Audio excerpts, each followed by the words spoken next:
Bueno, muy feliz de estar aquí con el ministro de Educación del Paraguay, Luis Ramírez. ¿Cómo te va, ministro? Luis, ¿cómo estás? Hola, hola Leo, ¿cómo estás? Un gusto compartir contigo, con tu audiencia. Siempre grato conversar contigo. Igualmente, y te agradezco mucho el tiempo. Y me parece súper importante hablar de esta ley porque hay demasiadas aristas, demasiadas preguntas y respuestas que por ahí no convencen. Y qué mejor que hablar con, con una persona como vos, técnica y con experiencia, además que va a llevar adelante este proyecto de hambre cero en las escuelas. Luis, ¿y cómo se diseñó este proyecto? Quiero decir, ¿quiénes participaron en el diseño de esta idea, de este proyecto? Muy bien. Esto se inicia en una conversación con el equipo de la presidencia, en donde estamos haciendo el análisis de los factores que influyen en la educación y los factores asociados que le llaman en el sentido de que la alimentación, la vestimenta y los kits escolares son elementos que permiten y posibilitan que muchos chicos puedan acceder con calidad o con mediana posibilidad a educación y que van a hacer que generan una situación de equidad muy grande, ¿verdad? Porque caso contrario, el abandono se da y los chicos terminan no estando en la escuela, ¿verdad? Entonces es muy sinérgico y en particular cuando hicimos Zoom sobre el tema de la alimentación, no solo aquí, sino tuve la suerte de apenas empezar el periodo de trabajo, haberme ido a escuchar lo que estaban diciendo en el mundo en relación a la alimentación de la escuela y es la gran apuesta que se tiene que hacer para que podamos pedir resultados en el aprendizaje. Todos los años nos playamos cuando vienen las pruebas, pero ¿qué hicimos distinto para mejorar la educación? Y este es uno de los elementos esenciales. Entonces investigamos, vimos solo el 5% de la población educativa paraguaya recibía alimentos los 180 días de clase. Después sube un poco la aguja a 17, 20% si ponemos todos los que comen, pero ahí tenés los que comen un mes, los que comen 2 meses, los que comen 6 meses, los que comen 4 meses, que no es el objetivo. Entonces el objetivo que nos trazamos es, tenemos que comer 180 días. Y ese es un poco el origen. El origen es un origen de ayudar realmente, porque aquí hay muchas escuelas en zona de pobreza y extrema pobreza que los chicos, ¿cómo podemos pedir un nivel de aprendizaje cuando no tienen que comer? Entonces, hay cuestiones que son básicas, que son vitales, que tienen que ocurrir primero para que después aparezca la comprensión o el desarrollo del lenguaje o de la comprensión lectora. Entonces, vimos que era fundamental y ahí nos dimos cuenta que lo que hoy estaba establecido como royalties para alimentos, al seguir la ley de royalties, eran más beneficiados gobernaciones e intendencias que no están en la zona de pobreza precisamente.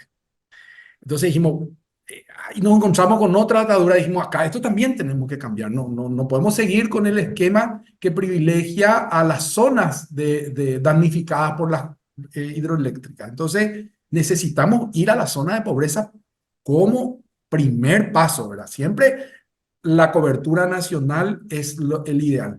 Pero cuando uno tiene pocos recursos y tiene que iniciar, el criterio queremos que sea ahora zona de pobreza y extrema pobreza. Entonces, ese fue otro giro que nos movió a decir, bueno, lo que hay no nos sirve, tenemos que cambiar. Yo no entro en el juicio de valor si estuvo mal, si no estuvo mal, para eso está la Contraloría. La Contraloría ya dio su informe y eso debe seguir su curso. Yo lo que digo es que no nos sirve a los fines. ¿En qué sentido? 5% nomás come y come en zonas donde no está la gente que más necesita. Entonces, es demasiado simple, digamos, cambiar esa ecuación. Y es el motor que inspira a todo, Leo.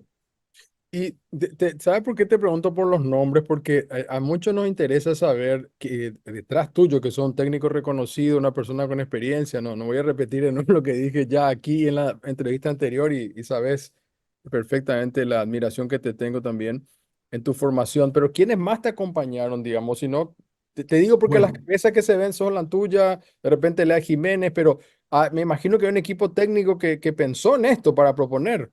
sí, sin duda, sin duda. Lea es una de las artífices también de realmente toda la tecnología económica que hay detrás de todo esto, ¿verdad? Ella y su equipo, ahí hay varias personas que colaboran con ella, ¿verdad? También hay que decir, acá en el ministerio tenemos un equipo de personas muy preparadas.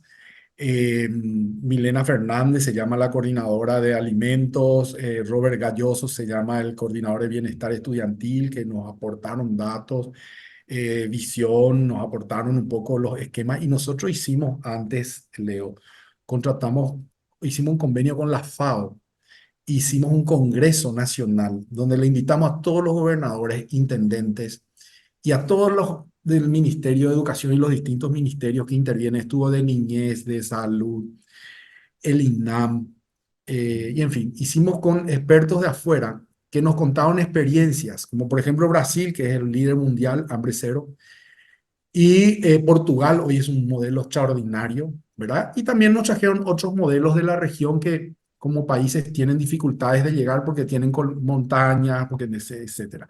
Entonces hicimos un estudio de lo que pasa también en América y hicimos una legislación también comparada del consejo que se tiene en Chile y Brasil. Y todo eso, digamos, se unió en este equipo liderado por Lea. Estuve también yo. Después se sumó también el ministro Tadeo, porque ahí evidentemente una de las ideas principales, y esto yo te decía a vos, yo creo que entre otras cosas lindas que tiene esta ley es que vamos a achicar el Ministerio de Educación, y eso después podemos discutir, pero me parece que no es menor. Y entonces también participó el ministro Tadeo con algunas ideas. También participaron algunas personas técnicas que fueron consultadas de la FAO, personas que están dedicadas a la alimentación escolar. Es decir, hubo un grupo de gente interesante que participó de toda esta primera etapa, digamos, liderado por Lea, que fue nuestra y es nuestra gran líder de todo esto, ¿verdad? Por supuesto, gente del Ministerio de Economía y después todo el equipo de abogados para darle el marco jurídico, ¿verdad? Abogados de presidencia, siempre hablando de del presidencia, ¿verdad? Ejecutivo. Entonces, Y, sí, del y, Ejecutivo. ministro, esa cifra que se da, el 5% quiero que también se explique mejor, porque Sí. creo que queda como colgada de un dato que es saber, para que nos recuerdes un poco cuántas niñas y niños están dentro del sistema escolar, digamos, en números, digamos, no en porcentaje, de Sí. cuántas personas estamos hablando, niñas y niños, ¿no? En alumnos, en el sistema hay 1.500.000 chicos. El Ujú, ses- pero hay que sacar los que están en escuelas privadas. Son ya, 250.000, casi 300.000, 250 y colita, ajá, los que están en escuela privada. Entonces el número queda en 1.300.000, 200 y poco mil, redondeemos 1.300.000, ¿verdad? ujú, Es en la población de escuelas que, digamos, pública y subvencionada, Leo, porque ahí hay que hacer si nosotros hacemos otra vez una estratificación, vamos a tener las privadas, las subvencionadas y las públicas, ¿verdad? sí, En este caso, las subvencionadas también reciben la alimentación y parte de la subvención es la alimentación, ¿verdad? sí. Entonces, ese es el número de la totalidad de alumnos, digamos. Y estamos hablando, cuando se menciona 5% es poquísimo, ¿verdad? Porque si Es es bajísimo, Leo, son es un 60.000 alumnos, como claro, es muy bajo. ¿Y, es muy bajo. y a cuánto se Y eso piensa llegar? Porque la brecha es demasiado grande, ¿verdad? O sea, de 5 ¿a cuánto crees vos que se puede ir saltando por año como para llegar a un 100%? ¿Cómo está planificado? me gusta, en el proceso, eh, y ahí hay depende de los caminos que se tomen, porque hay algunos atajos, pero yo creo que podemos saltar en una primera etapa a un 50%. Yo creo que ¿En la estaríamos etapa de felices. cuántos en tiempo eso, Luis? Y mira, la primera etapa va a incluir este año y el próximo, digamos, los dos primeros años. O Nosotros sea que tenemos que estar, entre el 24 y el 25 vamos a decir, claro, vos querés llegar por lo menos al 50, pegar del 5 al sí, 50. Esa es la idea. 180 días. Y aquí hay otra cuestión. No, Hoy claro, es sí. hasta sexto grado. Nosotros queremos llegar hasta el noveno grado, 180, ¿verdad? Ujú. Eh, ¿Por qué le pongo esa fecha? Porque también va a depender mucho de cuándo salga la ley. Porque una vez que salga la ley va a empezar en marzo. Eso puede durar un mes, 2 meses o 5 meses, no sé, vos sabés cómo es. Una ley, vos sabés cuándo entra y nunca cuándo va a salir, pero estimamos que sea, eh, y me parece otro dato importante, Leo. Se lanzó ahora justamente para dejar este tiempo de conversación con la sociedad. La semana que viene vamos a tener encuentros con intendentes, esta semana tuvimos con gobernadores, y empezar a enriquecer esta idea, que es una idea original y una idea de base, Sí, que ojalá sea enriquecida por las realidades de la vida cotidiana de las comunidades. Entonces, creo que cuando lleguemos a marzo vamos a tener ya una coincidencia que nos permita relativamente rápido poder tener, que rápido es un mes, aprobado. Y a partir de ahí nos quedan por lo menos 2 o 3 meses para lo que es la conformación del Consejo Nacional, la conformación del fondo y darle estructura para que eso se pueda desarrollar y también hacer lo que es la reglamentación de una ley. Entonces, eso lleva otros 2 o 3 meses. Estamos hablando ya de casi la mitad del año. claro. Paralelo, nosotros no podemos parar, y esto es también otro detalle que por favor quiero insistir, nosotros no podemos parar ningún proceso que está en marcha. Imagínate yo decir, ¿qué hacemos con el alimento? Nada, seguimos. Ese 5% seguimos, ese ojalá sea 20, ojalá sea más, pero seguimos dando alimento. ¿Por qué? Porque si esto llega a mitad de años, nos subimos nomás sobre lo que ya hay, ¿verdad? Entonces, eso me parece muy importante. ¿Por qué? Porque vamos a estabilizar, vamos a empezar a la mitad del año y ahí tenemos que ir cubriendo y yo creo que esto va a cobrar su fuerza y vigor recién en el 25. Ujú. Sí, entiendo, por los plazos que estás explicando en el 2024 no es fácil, por eso escuché que alguien habló saltarle el 5 al 10 nomás, que me parecía, bueno, ya es duplicar por un lado, parece mucho, ¿verdad? Pero igual si nos quedamos Sí, cortos, ¿verdad? Creo que el número que vos tirás es un número más ambicioso y que va a depender un poco de cuándo se decida la ley, que también va a tener sus, porque ya se fueron anticipando mucho, parece ser que va a haber algunos tijerazos que son también normales en el tira y afloje en el sí, Parlamento. Pero te quería preguntar por qué también la polémica más grande política en todo caso es por qué se eligieron algunas y otras no, ¿verdad? ¿Por qué solamente presidente Haya y Central dejarán de administrar los recursos, por ejemplo? sí. Ahí yo te voy a dar una visión más técnica, por decirlo así, y eso tiene dos vertientes. Tiene una vertiente o una mirada donde hoy se hace una mirada política y eso tiene su mirada, y yo te digo que ahí la idea, y voy a ponerte un ejemplo, nosotros hicimos lo mismo con las becas. Para mí es una mirada y en el fondo de todo esto es qué tipo de concepción de Estado tenemos cada uno. Y voy a poner un ejemplo. El Estado paraguayo está dividido por tema en pedacitos. Beca, el Ministerio de Educación, Itaipú, Yacinetá, Ministerio del Interior, con, no sé, todos, 5 o 6 organizaciones. ¿Qué hicimos? Nos juntamos todos. El ministerio daba becas de 2.200.000 guaraníes. Cuando nos juntamos todo y pusimos todo en una bolsa, estamos dando más becas de las que dábamos a 6.600.000 guaraníes.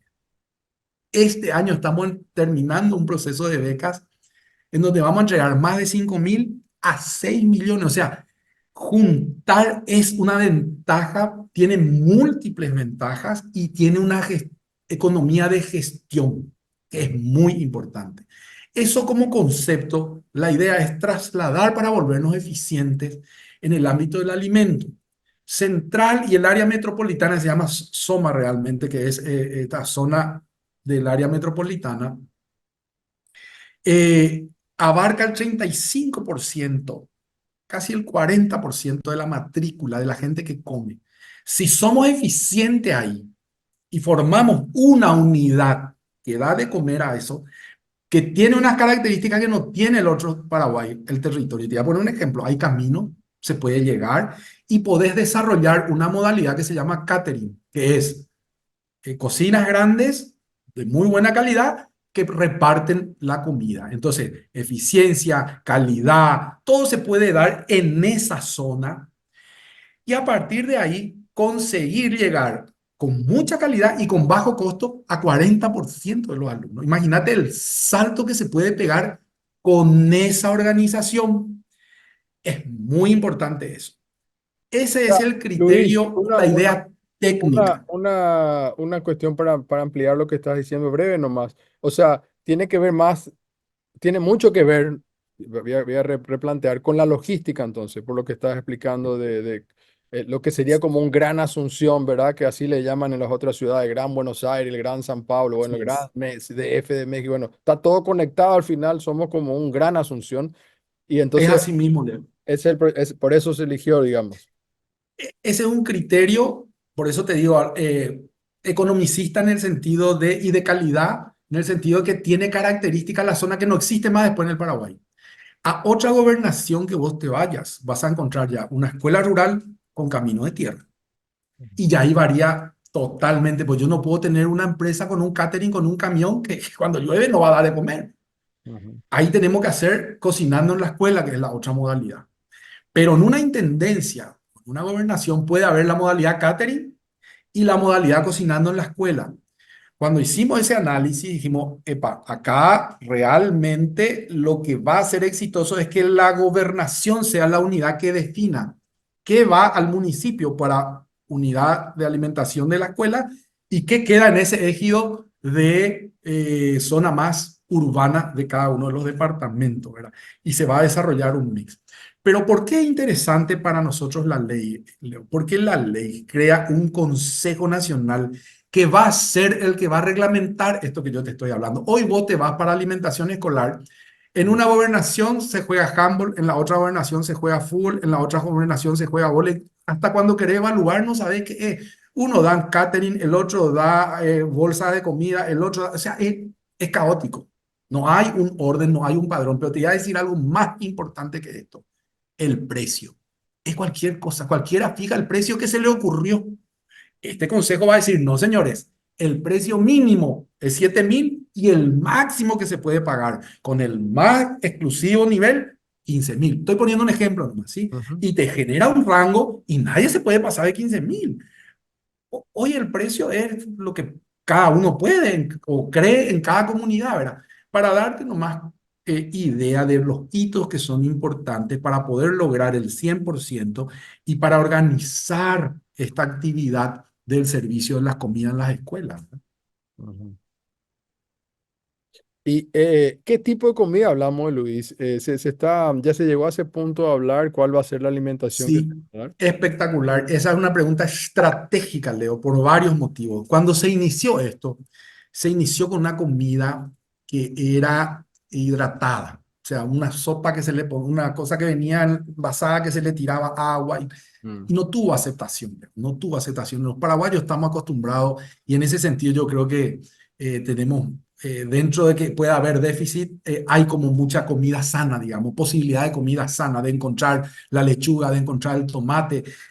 Esto también en algunas localidades, Leo, la idea es favorecer esa agricultura campesina, esa agricultura en la escuela, así comer alimentos frescos. Y te digo esto para decir, lo que se decidió es alimento fresco, no es enlatado, envasado, tiene que ser fresco, tiene que ser del día, tiene que poder aprovechar las frutas, las verduras, las hortalizas que hay en la zona. Todo eso está contemplado y es definitivo que la comida sea comida fresca. Y con relación a quiénes van a, cómo se va a hacer, digamos, como una licitación, por decir así, para ver quiénes son las empresas. Y ahí yo estaba pensando, con nuestro equipo estábamos diciendo si no será que, por eso te estoy planteando, no será un problema de que solamente algunas empresas puedan lograr el servicio y se queden algunas más chiquitas sin la posibilidad de una más grande. No sé si se entiende lo que quiero ¿Se decir. entiende? Y ahí, Que no haya una concentración, por decirte, en dos o tres sí, empresas grandes y después la más chiquita. Es como los supermercados por ahí que son demasiados y después los almacenes, los otros ya se van muriendo, ¿verdad? eh, por las condiciones del Paraguay, eso es literalmente imposible en este sentido. Una empresa se mueve cuando tiene volumen. Hay muchas localidades en donde el volumen no, es pequeño. O tener la cocina en la escuela o el niño no va a comer porque no hay empresa que se va a ir. No, no se va a instalar, no hay condiciones. Entonces, o sea, no hay camino. O sea, hay mucha casuística que permite la coexistencia de esa gran empresa que pueda tener en alguna zona, como te contaba, esta metropolitana y alguna urbana más, pero el resto es todo para pequeñas empresas que puedan Incluso hablábamos con el ministro de Industria, decir, animemos pequeñas pymes que puedan estar en esa producción, que sean certificadas, que se le enseñe a cocinar, que sea la cocinera del pueblo, que se le dé una capacitación, que se le dé una titulación y que tenga todos los condimentos para que sea una situación local que genere la compra de la verdura local, la compra de la fruta local. Y te voy a poner otro ejemplo. ¿Sabes qué pasa hoy, Leo, con la banana? Por decir, tiene que irse 3 días. Cuando llega a la escuela no tiene heladera. La banana en 3 días está podrida. O sea, no, no, y a lo mejor ahí se planta piña. ¿Entendés? O sea, también tiene que ser regionalizado. O hay lugares donde, por ejemplo, el maní, y es que coman dulce de maní, ¿verdad? Claro. No, vamos a llevar una, no sé, o sea, también tiene que poder beneficiar y fortalecer la producción de comidas de la zona, ¿verdad? Porque con eso, por otro lado, también estamos apuntando sobre todo de una manera casi increíble a la alimentación sana, es decir, sana desde el punto de vista de dos perspectivas, fresca con lo que es del día y en la confección nutricional también hay todo un criterio para ir haciendo algo que a los paraguayos nos cuesta mucho, comer verduras, por ejemplo. Entonces, el plato incluye siempre un plato de entrada con verduras, un plato de fondo y un postre.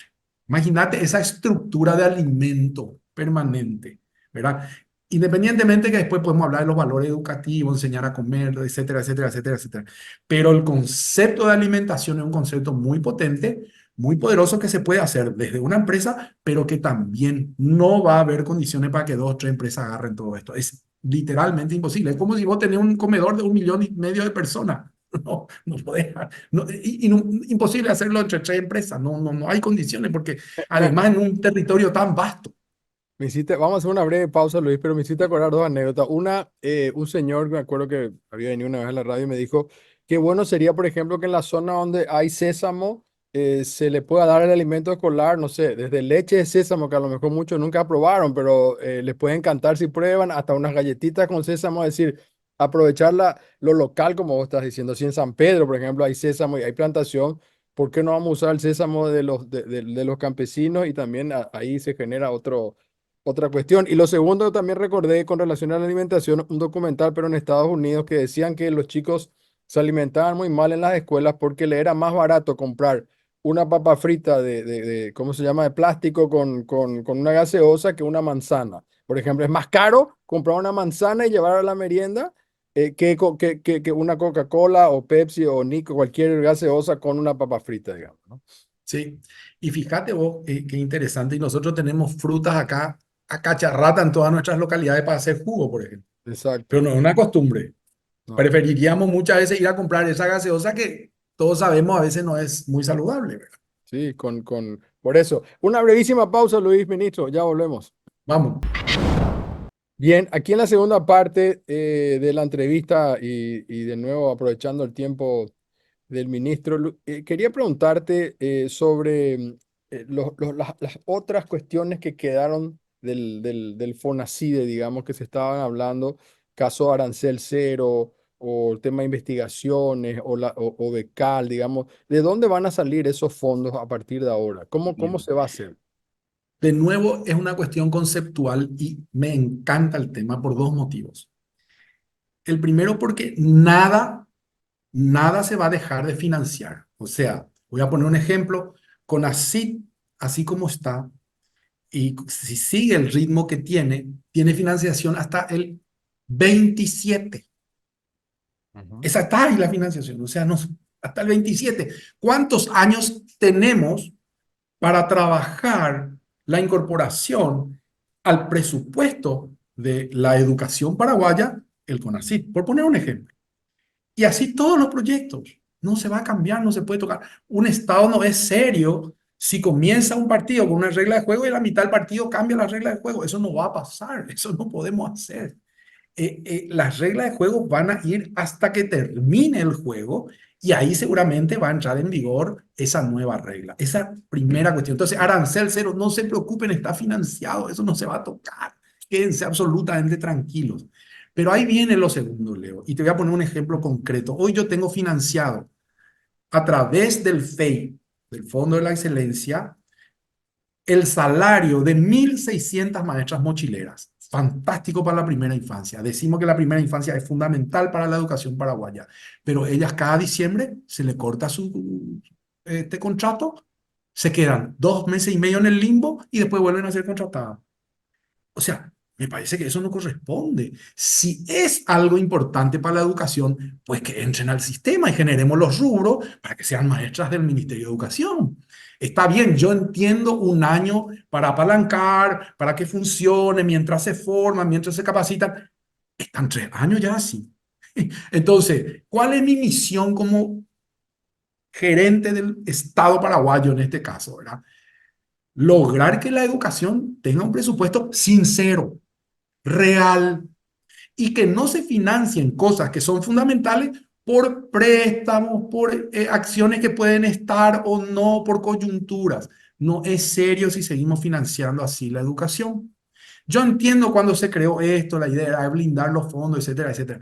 Pero fíjate vos, en infraestructura no hay recursos, es cero. En formación docente, es cero. Entonces, ¿cómo uno puede avanzar en primera infancia? Es cero. En tecnología, es cero.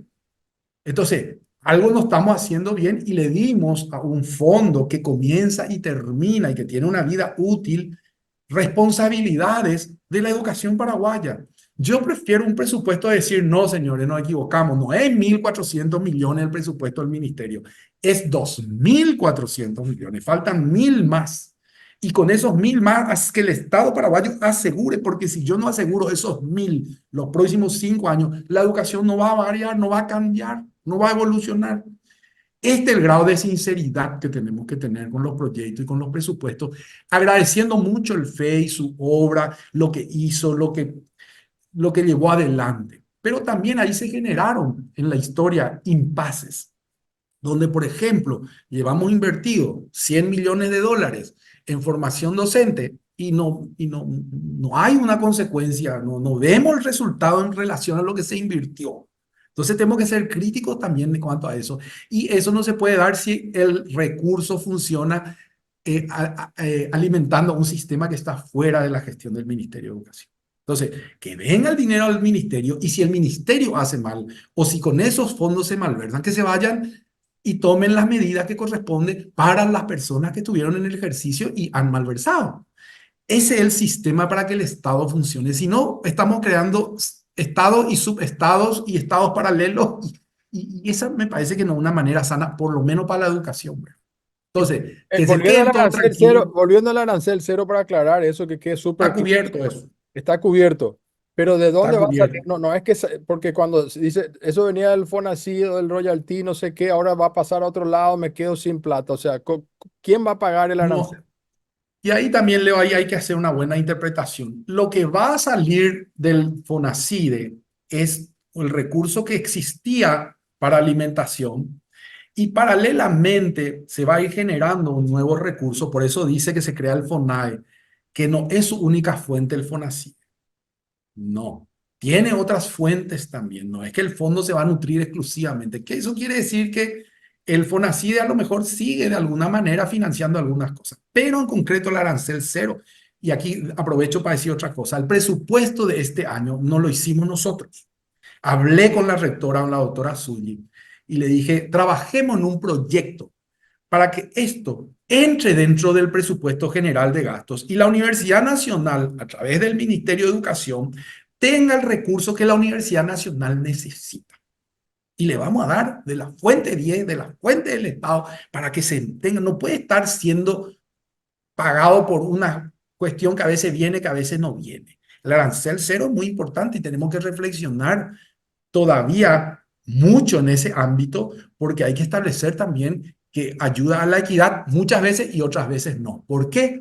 Porque chicos que pueden pagar, que terminaron en colegios muy caros y van a la Universidad Nacional a beneficiarse de esos aranceles, son personas que pueden pagar una cuota de colegio o que pueden pagar una cuota de universidad tranquilamente. Y le están sacando el lugar a alguien que no puede pagar.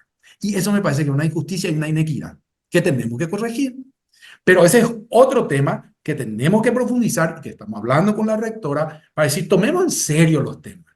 y veamos cómo podemos resolver de fondo, pero que se financie y que se siga aportando para el arancel cero y el Ministerio de Hacienda es el que tiene que ir viendo cómo, porque educación vale a partir de ahora 2.000 millones. Eso es ser serio y eso es apuntar hacia la idea de soñar que vamos a modificar la educación. Luis, el caso del control, ¿cómo se va a hacer del dinero, digamos? ¿Cómo se va a Sí. controlar eso? Porque obviamente que las cosas del FONACIE tenían mucho que ver con corrupción o que se quedaban con el vuelto o usaban para otra cosa, etcétera, etcétera, digamos. ¿Cómo se va a controlar el dinero? Uno de los puntos más importantes es que establecimos capas de Contraloría. Uno de los criterios de Contraloría es que haya una base, es decir, hoy como juegan todos distintos partidos, no había un criterio para decir hiciste, no hiciste el precio, contra qué yo contrasto que cobraste más. No. Entonces tiene que haber un consejo que dicta las normas y después de eso salimos a la Contraloría que tiene capas. La primera capa es la escolar, la educativa. Vamos a invertir recursos en la formación, la capacitación de los padres con tecnología para que ellos sean los primeros contralores, porque son los que reciben el impacto del beneficio de comer o no comer. Entonces ellos son los primeros contralores. Segundo contralor, los jóvenes, que son los que están ahí recibiendo también la alimentación, ¿verdad? Y con criterios que van a estar tipificados y con reportes permanentes para que también después el segundo eslabón son los directores y profesores. Y eso es lo que hace a el ambiente escolar y la calidad del producto.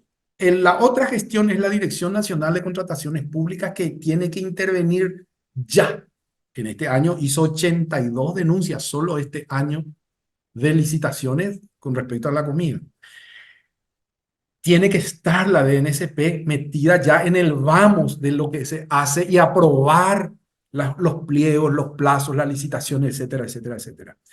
Y además la Contraloría que va a ponernos la tecnología, pero que también va a mirar el proceso haciendo una Contraloría temprana, no una Contraloría cuando ya terminó todo. Entonces, fíjate, son como las capas de Contraloría que vamos a tener y con las que nos vamos a ir cruzando los ministerios, ¿verdad? Porque esto también es importante y ahí viene la otra. INAM, que es el Instituto de Tecnología de Alimentos, va a hacer su Contraloría también de la calidad.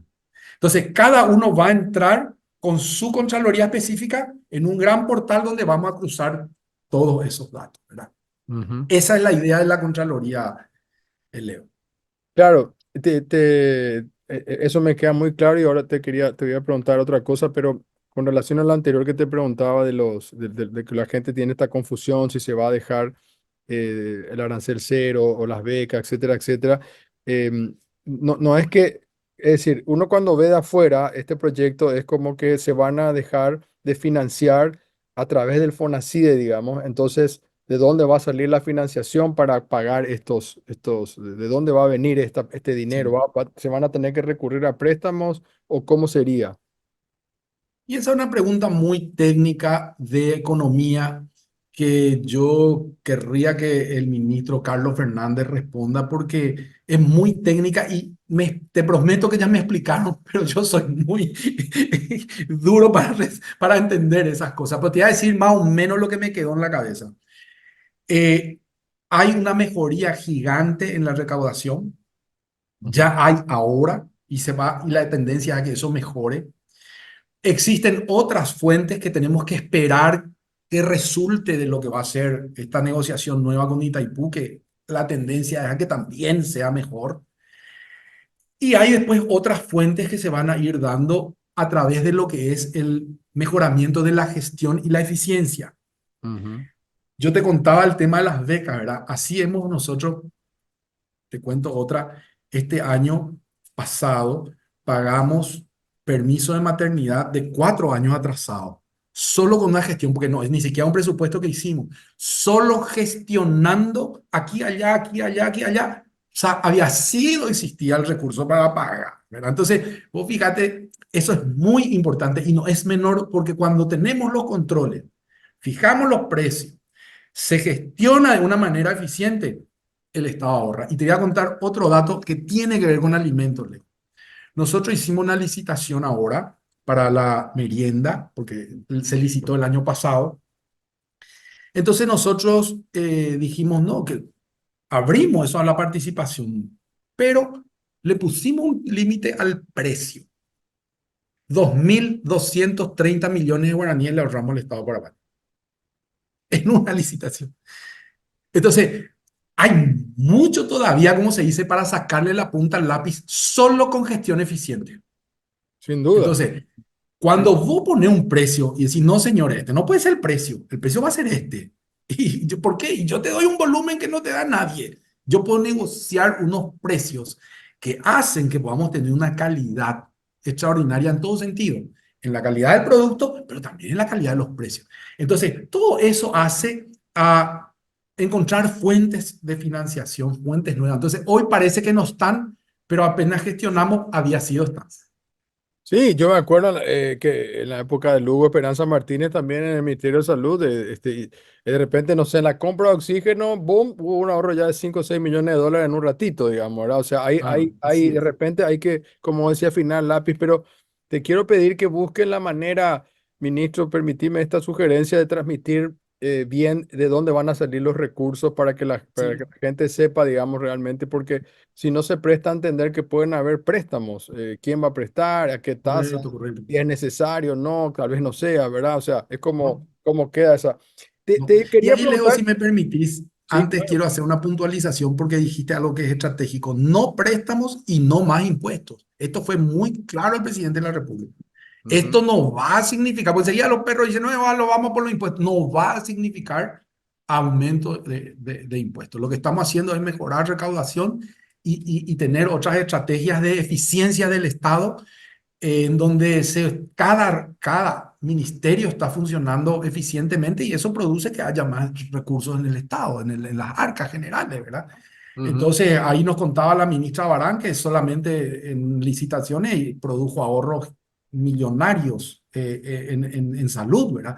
Y eso significa que ese recurso va invertido para cosas que, y así se va generando una dinámica de gestión muy importante. Entonces, es bueno entender, pero sí es bueno después puntualizar con Carlos Fernández, ¿verdad?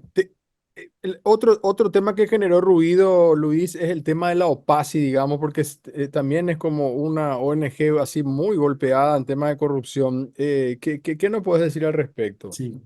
A nosotros cuando se discutió este tema, eh, queríamos que todos estén representados de alguna manera en un consejo. Los gobernadores tienen su consejo de gobernadores y los intendentes tienen OPACI. Ujú. Entonces, esa OPACI está en representación de los intendentes, ¿verdad? No, no es menor, no es menor. Los intendentes son una fuerza extraordinaria y aprovecho para decir que nadie se va a quedar afuera, como se dice. No podemos hacer esto sin el intendente, como yo te decía, en la escuela, en la zona, en la región, y bueno, hay que hacer en concordancia con el intendente. No puede ser que lleguemos a un lugar y no se tenga en cuenta la comunidad, ¿verdad? Entonces Opaci ocupa ese lugar de representatividad de los intendentes. No sé si conoces esta herramienta Foco, porque fue premiada entre las mejores herramientas anticorrupción, según lo que estuve viendo, y me pareció tan interesante esta herramienta, digamos, quería saber si ya la conocía, porque hablando de cómo hacer el control, digamos. No conocía la herramienta, pero me parece interesante conocer todas estas herramientas que existen porque esto ayuda. Y sí, hoy entrar en cualquier dinámica que tenga tecnología y que nos ayude a la Contraloría es fundamental, fundamental. Así que bienvenido cualquier proyecto en esta línea, ¿verdad? Estupendo, mi querido Luis. Quería nada más agradecer tu tiempo y bueno, si querés agregar alguna otra cosa más que por ahí yo no te haya preguntado de todo lo que se está diciendo. Leo, este es el programa, yo pienso, pero quizás van a decir sos muy fanático, pero es el programa más importante que podemos tener en materia no solo de educación, sino en materia de desarrollo social. Yo decía el otro día, me decía, vos sos muy exagerado, esto puede suprimir de alguna manera la extrema pobreza. Me dice, no, pero no por dar un plato de comida, no, dar un plato de comida. Por eso va al Ministerio de Desarrollo Social, porque se tiene que cruzar con Tecopona. Entonces, ¿qué le estamos dando a la familia? Le estamos dando insumos, le estamos dando alimento y le estamos sosteniendo con un recurso para que podamos generar esas condiciones durante N tiempo para salir de la pobreza y la extrema pobreza. Es tan definitivo. Imagínate una familia que tiene 6 hijos y tienen que comer y los 6 se van a comer en la escuela. Es fantástico, ¿verdad? O sea, le ayuda a estos otros proyectos. Yo no digo va a resolver solo, no, pero apunta de una manera tan definitiva y decidida a la eliminación de la pobreza y la extrema pobreza, que es muy importante, independientemente de los beneficios escolares, que la retención, el aprendizaje, todo, e independientemente de los beneficios económicos, porque va a mover la agricultura, porque va a mover la comunidad. Si lo hacemos bien, si lo hacemos ordenadamente y lo hacemos como estamos pensando, este es un proyecto de transformación social, Leo. Por eso que estamos nosotros, por lo menos desde el Ejecutivo, muy entusiasmados con esta ley, que podrá tener sus ajustes, que hay que hacerlo seguramente, ¿verdad? Pero no podemos dejar de lado un proyecto como este que va a haber un antes y un después. Luis, muchísimas gracias por tu tiempo. Te envío un fuerte abrazo. Abrazo, Leo. Gracias a vos. Un gusto estar contigo. Gracias, Leo. Gracias. Nosotros hacemos una breve pausa y ya volvemos.